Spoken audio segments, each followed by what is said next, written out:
Tout d'abord, je remercie Dieu Elohim de nous avoir permis de célébrer la fête des pains sans levain. Aujourd'hui, étudions la parole de Dieu avec le sermon intitulé « Le désir d'éternité ». Aujourd'hui, c'est la fête des pains sans levain. Une autre expression de la fête des pains sans levain est la fête de la souffrance. D'un point de vue physique, lorsque nous regardons le Christ, qui a porté le fardeau de la souffrance sur la croix pour nous, les pécheurs, c'est une fête très triste.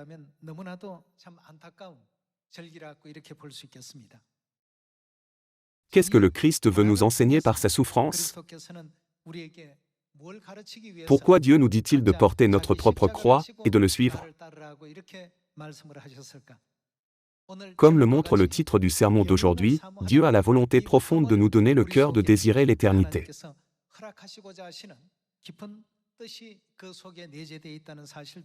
À travers cette fête des pains sans levain, nous devons également comprendre la volonté de Dieu. Certains atteignent l'existence de Dieu en disant « Si Dieu est amour, pourquoi les handicapés existent-ils sur cette terre ?»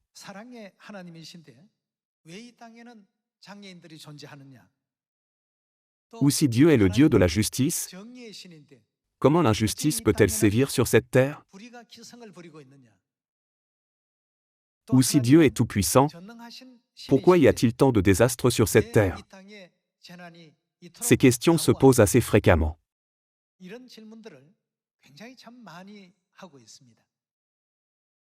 En effet, divers malheurs et événements injustes se produisent sur cette terre. Cela peut sembler raisonnable, puisqu'il suppose que la vie sur cette terre est tout ce qu'il y a. Cependant, nous devons penser, si nous revivions après la fin de notre vie dans ce monde, à quoi ressemblerait cette vie après la mort?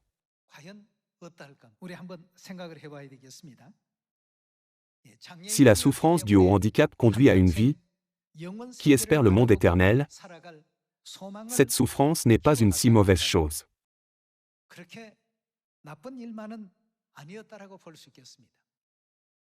De même, si la souffrance due à l'injustice des autres conduit à une foi qui désire le monde éternel, cette souffrance est aussi quelque chose que nous devons endurer. Il existe une différence significative entre ceux qui vivent uniquement pour les moments fugaces de la vie sur cette terre et ceux qui pensent à l'existence d'une vie après la mort. Si quelqu'un réussissait facilement et que tout dans la vie se déroulait selon sa volonté, il n'aurait pas besoin de penser au monde éternel. Dans ce cas, à quel point serait-il malheureux? La question est de savoir si tout s'arrête à la fin de notre vie sur cette terre, ou s'il y a une autre vie après notre vie sur cette terre.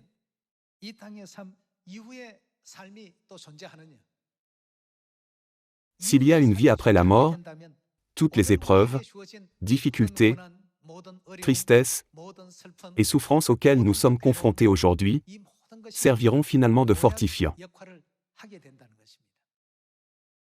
Dans la parabole de l'homme riche et de Lazare dans la Bible, après la mort de l'homme riche,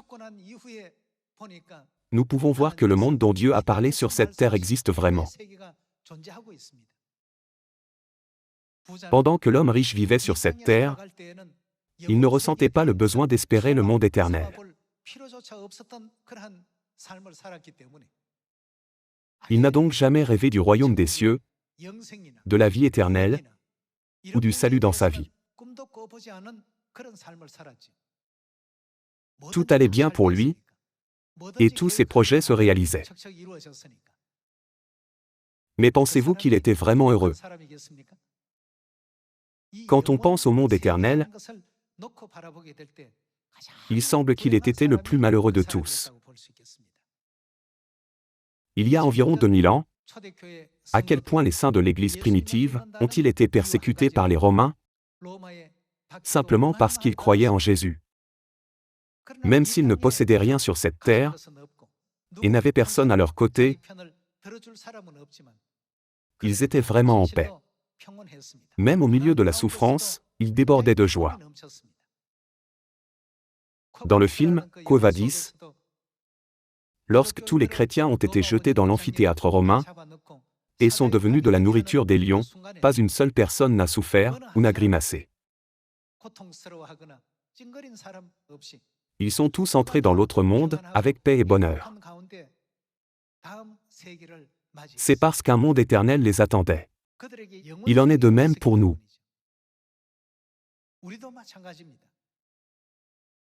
Ceux qui murmurent ou se plaignent souvent sur cette terre n'ont pas le désir d'éternité. Au temps de Moïse, il y a 3500 ans, pourquoi les Israélites se plaignaient-ils tant dans le désert? Il leur manquait constamment le désir d'éternité. S'ils étaient dans une maison chaleureuse et qu'ils étaient rassasiés, ils étaient satisfaits de la réalité de leur vie en souhaitant simplement une vie sans difficulté sur cette terre. Cependant, Dieu donne à beaucoup de gens sur cette terre des défauts et des obstacles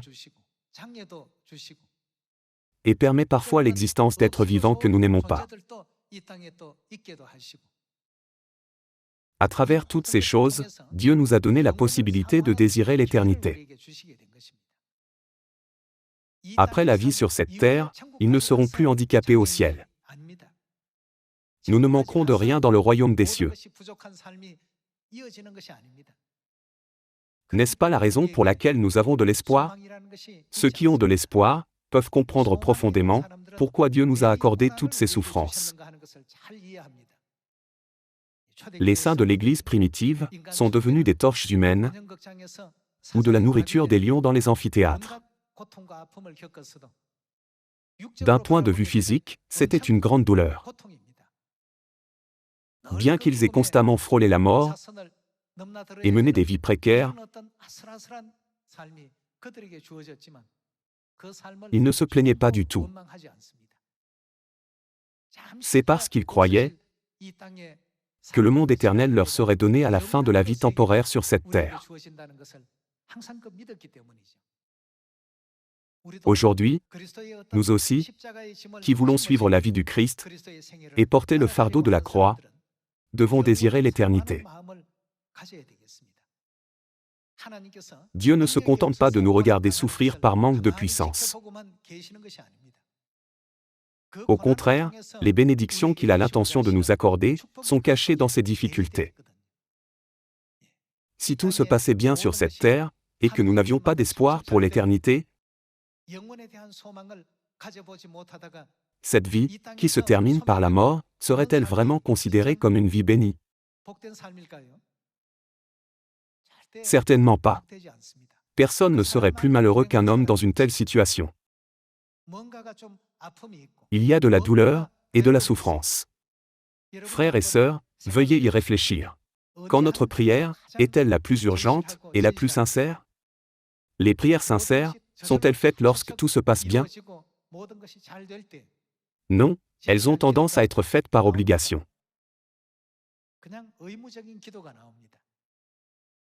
Cependant, quand nous manquons de quelque chose, que nous souffrons ou que nous sommes blessés, nous prions sincèrement. Par conséquent, lorsque Dieu nous dit de porter notre croix et de le suivre, il ne veut pas nous faire souffrir. Il veut plutôt nous aider à faire grandir notre désir d'éternité. Il a une telle volonté de bénédiction. Examinons cet enseignement à travers la Bible aujourd'hui. Voyons Ecclésiaste chapitre 3, verset 9.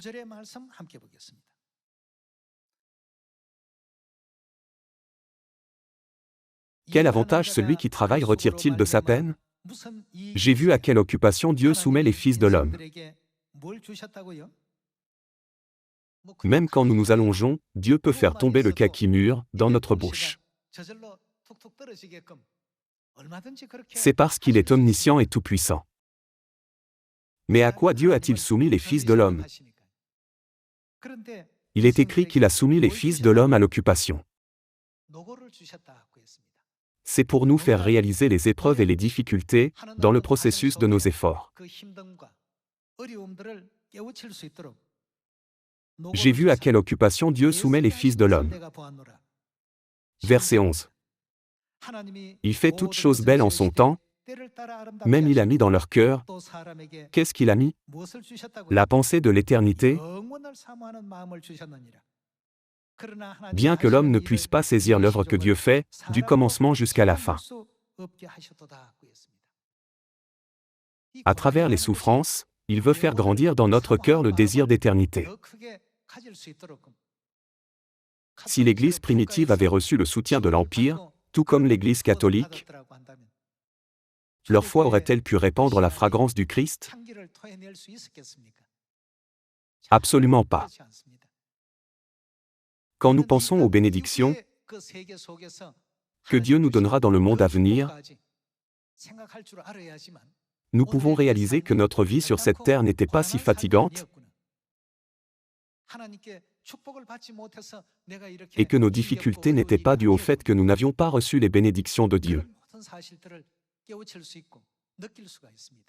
À quoi Dieu a-t-il soumis l'humanité? Il est écrit qu'il a soumis l'humanité à l'occupation.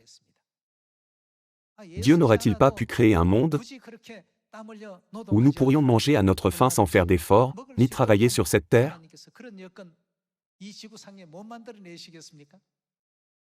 En effet, il aurait pu le faire. Alors, pourquoi Dieu a-t-il soumis l'humanité à l'occupation? Voyons ce problème dans 2 Corinthiens chapitre 4, verset 16. Chapitre 4, verset 16.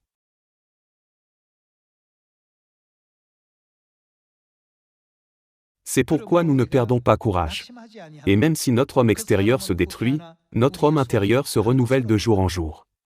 Car nos légères afflictions du moment présent, que font-elles? Produisent pour nous, au-delà de toute mesure, un poids éternel de gloire.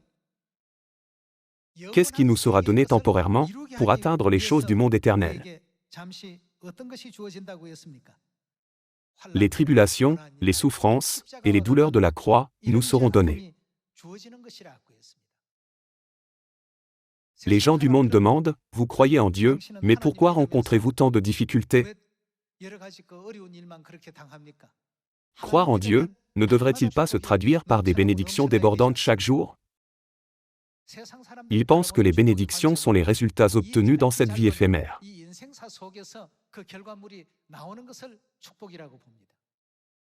Cependant, nous, qui avons la foi en Dieu, désirons les bénédictions éternelles que nous recevrons de Dieu dans le monde au-delà de cette terre.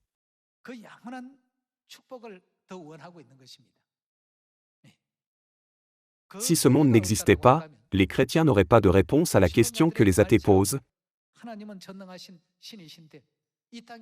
Si Dieu est tout-puissant, pourquoi y a-t-il tant de désastres sur cette terre? Mais il existe une vie après la mort. À travers nos afflictions et nos souffrances du moment présent sur cette terre, Dieu nous a donné le désir d'éternité et la foi.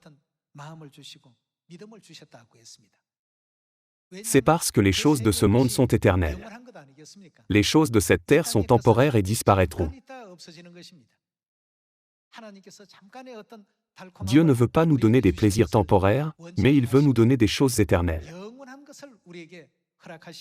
Par conséquent, lorsque Dieu dit « Si vous voulez me suivre, que devons-nous porter ?» Il nous dit de porter notre croix et de le suivre. Cela signifie que nous devons être prêts à souffrir et à le suivre. Il nous dit de porter la croix de la souffrance sur cette terre. Cela ne signifie-t-il pas que nous recevrons la récompense céleste dans le monde éternel? En d'autres termes, le christianisme est la religion qui croit aux bénédictions du monde, qui se déroulera après la fin de cette terre. Puisque les gens ne le savent pas, ils continuent à prier Dieu pour des choses terrestres. Par exemple, « S'il te plaît, aide-moi à gagner beaucoup d'argent, et aide mes fils et mes filles à entrer dans de bonnes universités. » Ils veulent tous les choses terrestres. Cependant, Dieu nous a donné la croix de la souffrance. Dieu voulait-il vraiment que tous les saints de l'Église primitive, qui demeuraient fermes dans la foi, soient persécutés, opprimés et rejetés par la société? Ne voulait-il pas qu'ils aient une plus grande espérance pour le royaume éternel des cieux? Le Christ a enduré la douleur et a surmonté ses souffrances actuelles parce qu'il attendait la joie qui lui était réservée. Nous devons faire de même aujourd'hui. Nous devons tous surmonter toutes les difficultés auxquelles nous sommes confrontés aujourd'hui et nous efforcer d'atteindre le royaume des cieux en pensant à la gloire qui nous attend. Ceux qui désirent l'éternité ne se plaignent pas et ne murmurent pas. Cependant, ceux qui ne désirent pas l'éternité et qui ne se focalisent que sur les bénédictions qu'ils recevront sur la terre murmurent toujours. Ouvrons 1 Corinthiens chapitre 10. 1 Corinthiens chapitre 10, verset 9. Ne tentons point le Seigneur, comme le tentèrent quelques-uns d'entre eux, qui périrent par les serpents. Ne murmurez point, comme murmurèrent quelques-uns d'entre eux, ils murmurèrent pendant 40 ans dans le désert, qui périrent par l'exterminateur.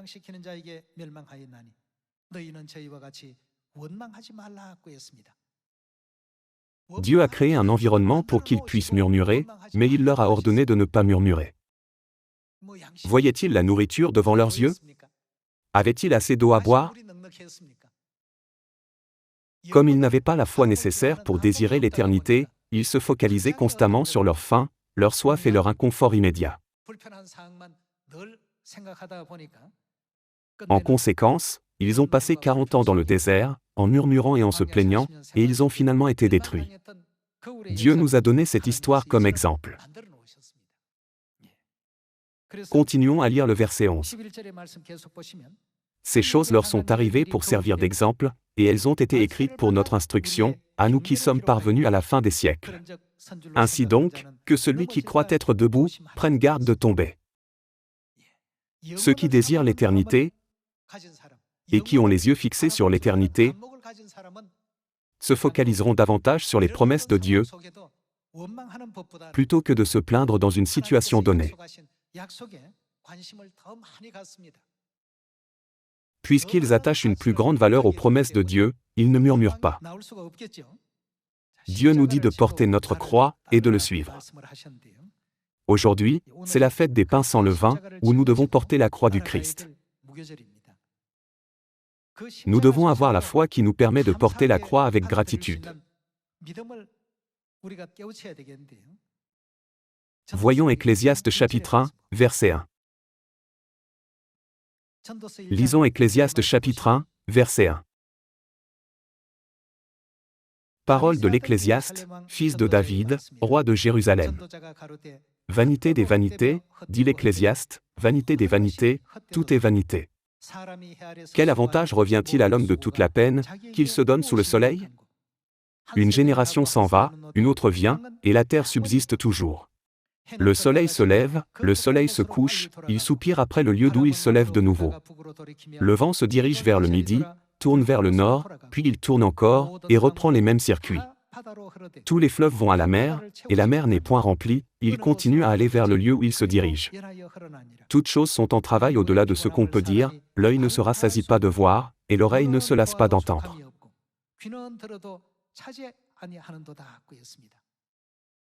Salomon a dit cela non pas parce qu'il était pessimiste, mais parce qu'il était un homme sage. Lorsqu'il avait une perspective de discernement pour l'éternité, quelle était la signification de tout ce qui est temporaire sur cette terre, et qui finit par périr? Comme Salomon l'a écrit dans l'Ecclésiaste, il n'a pas privé ses yeux de tout ce qu'ils avaient désiré, et il n'a refusé à son cœur aucune joie. Bien qu'il ait tout essayé, il est finalement arrivé à cette conclusion. Vanité des vanités, tout est vanité. Tout s'est bien passé selon les plans de Salomon, et ce qu'il voulait. Dieu lui a accordé une immense sagesse et l'a béni avec d'abondantes richesses matérielles. Cependant, il a réalisé que toutes ces choses étaient momentanées et sans signification par rapport au monde éternel.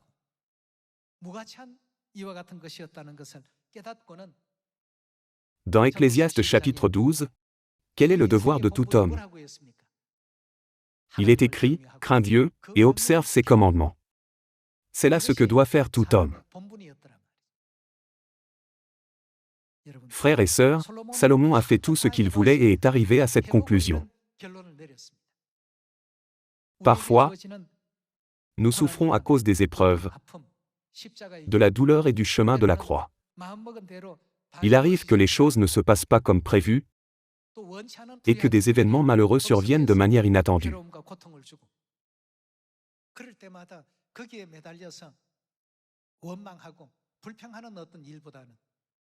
Cependant, au lieu de nous focaliser sur le ressentiment et les plaintes, examinons ce qui se passera si nous réalisons cette vérité dans ces situations. Lisons Ésaïe chapitre 51, verset 3. Ainsi l'Éternel a pitié de Sion, il a pitié de toutes ses ruines.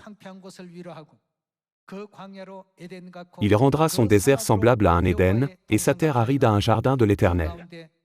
Que se passera-t-il? La joie et l'allégresse se trouveront au milieu d'elle, les actions de grâce et le chant des cantiques. Le chant de la joie et des cantiques se trouvera à Sion chaque jour. Qu'est-ce qui rend cela possible?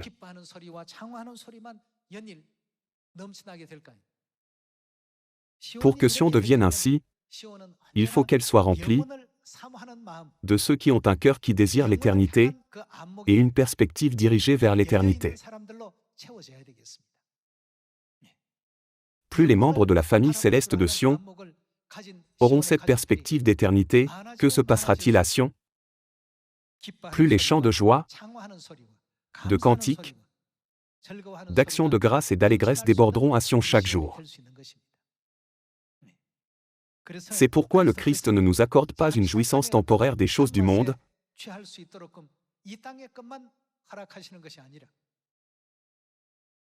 mais nous donne des obstacles, des épreuves et des situations difficiles, afin que nous puissions recevoir de plus grandes bénédictions dans le royaume des cieux. D'après Deutéronome chapitre 8, que dit Dieu de nous? Il nous a humiliés, nous a fait souffrir de la faim et nous a habillés pauvrement. Cependant, c'est pour nous accorder des bénédictions à la fin.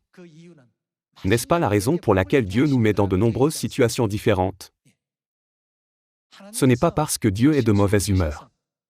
Il veut qu'à travers elles, nous ayons la perspective de l'éternité.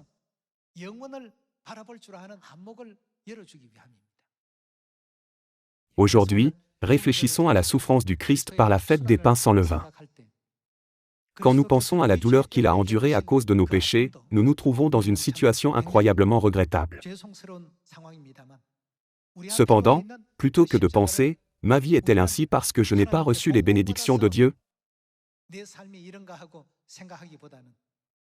Nous devons avoir la perspective de l'éternité chaque fois que nous sommes confrontés à des difficultés. Nous devons penser « Dieu m'a donné cette situation pour que mon désir d'éternité soit encore plus grand. Et Dieu m'a accordé l'occasion de prier avec plus de ferveur et de recevoir de plus grandes bénédictions dans le royaume des cieux. » Avec ces pensées, Sion peut devenir un endroit où les chants d'action de grâce, de cantiques et d'allégresse ne cessent jamais. C'est pourquoi cela est également écrit dans 1 Thessaloniciens chapitre 5. Soyez toujours joyeux. Priez sans cesse. Que faire d'autre? Rendez grâce en toutes choses. Qui peut rendre grâce? Seuls ceux qui ont la perspective de l'éternité peuvent le faire. En toutes choses signifie quelle que soit la situation. Si nous disons simplement « Merci Dieu » uniquement quand nous avons une raison d'être reconnaissants, c'est quelque chose que n'importe qui peut faire. Cependant, en se réfugiant dans les catacombes, les saints de l'Église primitive n'ont pas pu trouver de lieu de culte. Pourtant, ils ont continué à rendre le culte. Même poursuivis par les Romains, ils ont prêché la bonne nouvelle du royaume béni de Dieu, même dans des situations aussi difficiles. Ils se sont réjouis et ont trouvé le bonheur dans une plus grande espérance. Les gens qui n'ont pas la perspective de l'éternité ne les comprennent pas et pensent « Pourquoi ont-ils fait cela ?» On pourrait s'attendre à ce qu'ils supplient en disant « S'il vous plaît, sauvez-nous ». Pour éviter de devenir de la nourriture des lions, ils auraient pu dire « Je ne croirai plus en Jésus. S'il vous plaît, aidez-moi à échapper à cet enfer. » Mais personne ne l'a fait. Au contraire, ils se sont pris la main et ont chanté « Le chemin brillant qui mène aux cieux est devant moi. » Bien qu'on voit beaucoup de tristesse, qu'on ait toujours de la peine. Leurs hymnes résonnaient avec plus de force, même au moment où ils étaient confrontés à la mort. Ainsi, il est écrit que le monde n'était pas digne de leur foi inébranlable. Comme le Christ a enduré la souffrance de la croix dans la perspective de l'éternité, nous devons également désirer l'éternité et espérer le royaume éternel des cieux que Dieu nous a ouvert.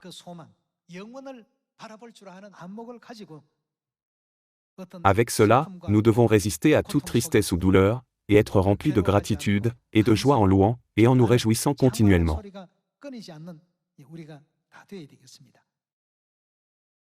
Regardons Hébreux chapitre 11, verset 33.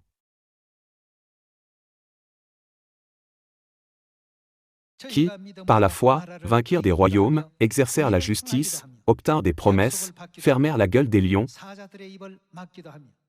éteignirent la puissance du feu, échappèrent aux tranchants de l'épée, guérirent de leurs maladies, furent vaillants à la guerre, mirent en fuite des armées étrangères. Des femmes recouvrèrent leur mort par la résurrection, d'autres furent livrés au tourment et n'acceptèrent point de délivrance, afin d'obtenir une meilleure résurrection. D'autres subirent les moqueries et le fouet, les chaînes et la prison. Ils furent lapidés, sciés, torturés, ils moururent tués par l'épée. Ils allèrent çà et là, vêtus de peaux de brebis et de peaux de chèvre, dénués de tout, persécutés, maltraités, eux dont le monde, comment était le monde, n'était pas digne. Puisque les saints de l'Église primitive avaient une grande espérance pour le monde éternel, ils ont résisté à toutes les tribulations et à toutes les persécutions. Le monde n'était donc pas digne d'eux. Continuons à lire le verset 38. Errant dans les déserts et les montagnes, dans les cavernes et les antres de la terre. Tous ceux-là, à la fois desquels il a été rendu témoignage, n'ont pas obtenu ce qui leur était promis, Dieu ayant tant vu quelque chose de meilleur pour nous, afin qu'ils ne parviennent pas sans nous à la perfection.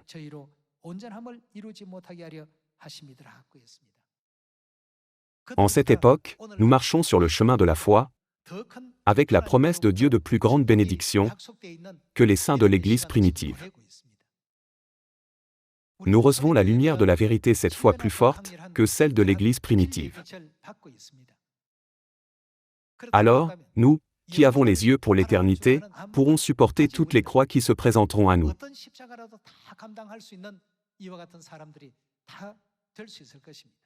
À travers la fête des pains sans levain, qui commémore la souffrance du Christ, pensons à la douleur que le Christ a endurée et demandons-nous, comment le Christ a-t-il supporté et surmonté la croix?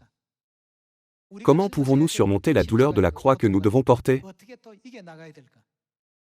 Sans une perspective dirigée vers l'éternité, nous ne pouvons pas porter la moindre croix. Cela nous conduirait à murmurer et à nous plaindre. Par exemple, pourquoi cela m'arrive-t-il même si je crois en Dieu? Cela sortirait immédiatement. Mais ceux qui ont la perspective de l'éternité ne le font pas. Frères et sœurs, si nous avons les yeux pour l'éternité, quelle que soit la situation à laquelle nous sommes confrontés, elle ne peut jamais être une source de malheur pour nous. Elles sont toutes des facteurs de bonheur. Grâce à elle, nous pouvons chercher Dieu avec plus de ferveur, et nous avons l'occasion de le prier encore une fois. Aujourd'hui, souvenons-nous une fois de plus de la signification des paroles du Christ, selon lesquelles seuls ceux qui portent leur croix et le suivent peuvent être ses disciples. Quelles que soient les douleurs et les difficultés, focalisons-nous sur le royaume éternel des cieux avec gratitude et joie. Vivons vigoureusement selon la parole de Dieu, afin que le sacrifice de Dieu sur la croix pour nous sauver prenne tout son sens. En espérant que tous les enfants de Sion suivront gracieusement le chemin de père et mère, avec de telles réalisations, j'aimerais conclure le sermon d'aujourd'hui. Merci beaucoup.